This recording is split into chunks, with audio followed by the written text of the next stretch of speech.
was panicked. Oh, I'm so sorry. Do you know what? Like I'm yesterday, I so was like, sorry. I only had like one. I was like, oh, what if she picks the same one?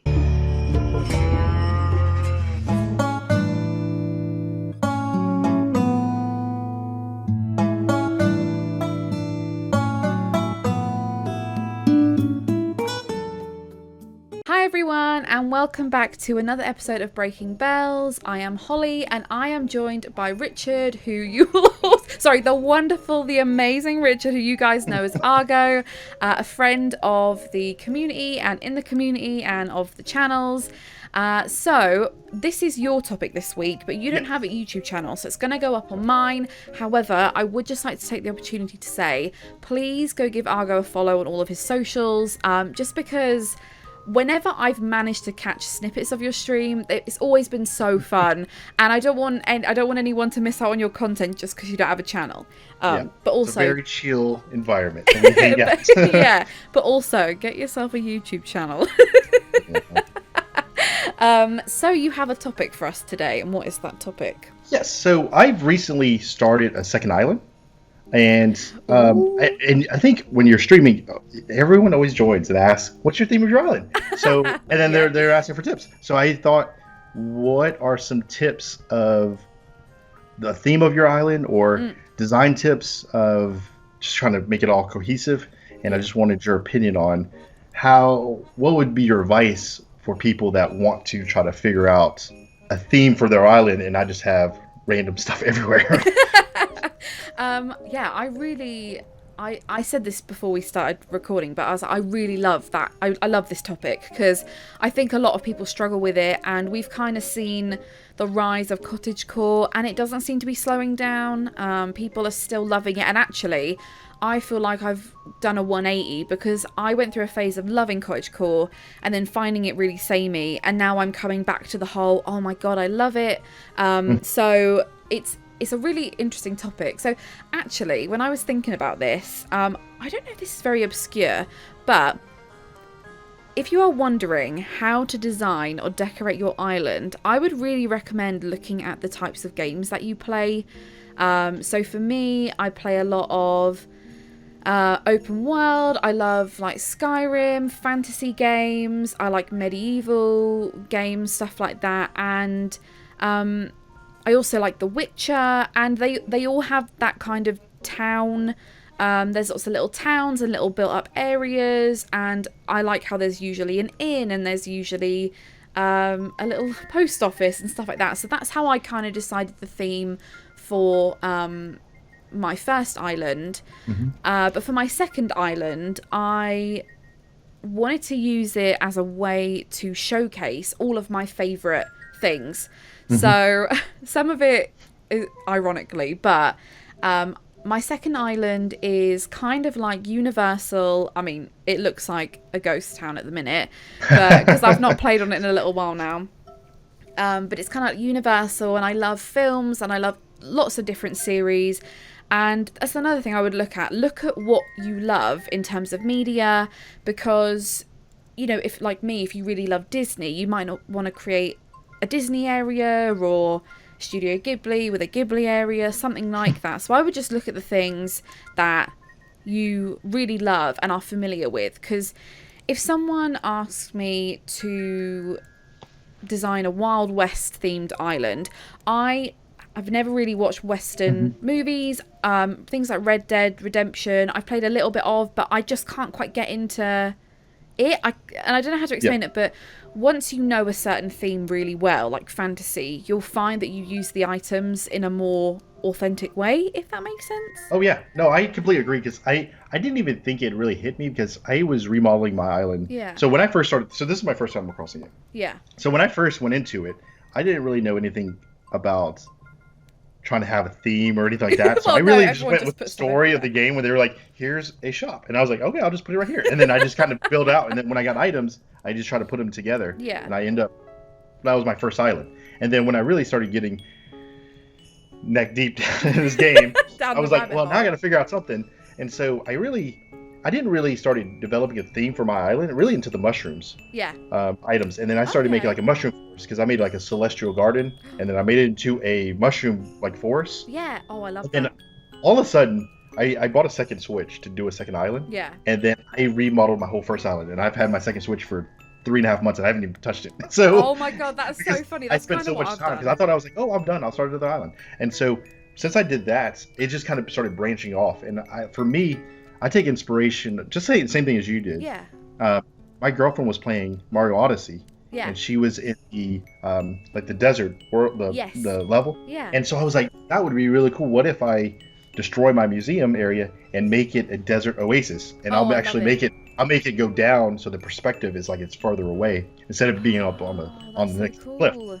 So I started doing that, and then I try to incorporate some of the items leading into it, so it's Yeah. kind of feeding into it, not necessarily one cohesive theme. Mm. But uh, I do agree with the cottagecore thing, but I think the cottagecore, I think the best thing about it is that there's so many different branches of it. And I know Yeah. it gets a stigma sometimes when you say, "Oh, another cottagecore," but it's one of those things of it is so different. Yeah, Like that's you can what I have realised. you can have a forest going through, and it could be cottagecore kind of, Yeah. but then it doesn't necessarily have to be your whole island. And that's how mine is, because obviously watching a lot of like Kato videos, We're like it's like hardcore, inspiration like on that, Kato and stands over here. so all of a sudden I started doing a lot of they converted me using the path, and so Yeah. now I use two different versions of it on my island. Ooh, those custom and so- design slots. Yeah, but it was my yeah, it was a mess. Mine was, I used only in-game stuff before that, so Yeah. it was terrible. But so once I started doing that, I just made like a market, and it just kind of branched off from there. And I think ultimately, I mean, I think it's cottagecore-esque, but with like a mushroom thing, because I made an outdoor mushroom I love market. that though. I think you actually touched on something that has just made me think. But sometimes, do you ever find, even in real life, in games, you'll find one item that really speaks to you, like it just, and then you base everything off of that item. I feel like if you find a version of the path that you like, you might even be able to start there. If you find one that's kind of all cobblestones, you might then look for things that have a cobblestone kind of look to them, or use a certain type of furniture more. And another thing is that if you can't decide on a core, well, one, you don't have to have one, but combine them. Have a more built up area, and then have a cottagecore foresty area. I've seen some really amazing islands that have kind of like a city on one half and then more of a natural on the other half, and it makes it feel bigger than it is. I can't quite explain why, but and I think at the end of the day, just play the game how you want. We always laugh and joke in the Discord and in general that Marina has a flower core because she just has flowers everywhere, but it's just turned into Marina core because that's just what she wants. She just doesn't want to dig them up and throw them in the trash. Yeah, exactly. She's too Just keep polite growing. to ask. She's too polite to ask anyone to help her. So it's like, well, I love you, Marina. I mean that in the nicest way. But yeah, I think whilst it is nice having a theme, it's also okay to branch out, because if you're not familiar with a certain style, you might feel disheartened when you try to execute something and it doesn't go the way that you want. I mean, I don't know if you have, but I mean, I'm sure everyone has, but I've built big areas. Yeah. And then just been like, this just isn't working. I just gotta start all over. Oh my god, I've had that. Do you know what? There have been so many times I've been filming a speed build to upload, and then I'm like, thanks, I hate it. Like, thank you. I look at myself in the mirror and I'm like, you are an idiot. Yeah. And I it's do that. one of those I do that things. all the time when I'm not streaming it. Yeah. Because that's how I usually play the game. But usually when I'm building on a stream, I will have a pretty good idea of exactly how I want to build it. Yeah, because yeah, I'm yeah. like, I was like, I don't know if I'm just going to struggle, because I could literally sit here for 30 minutes staring at a tree and I'm like, I don't know what to do. Like, I'm I don't the know. same though. I'm the same, and I've found that my most popular builds, or ones that people have enjoyed the most when I reveal them, are ones that I have either done very quickly and they've just come out of my head like shoo, or it's been done 3 or 4 times over and over again. I built a little Starbucks shop, and then like a little kiosk, and then I made it bigger, and then I made it smaller again, then made it bigger, and no one really saw the phase in between, just the end product.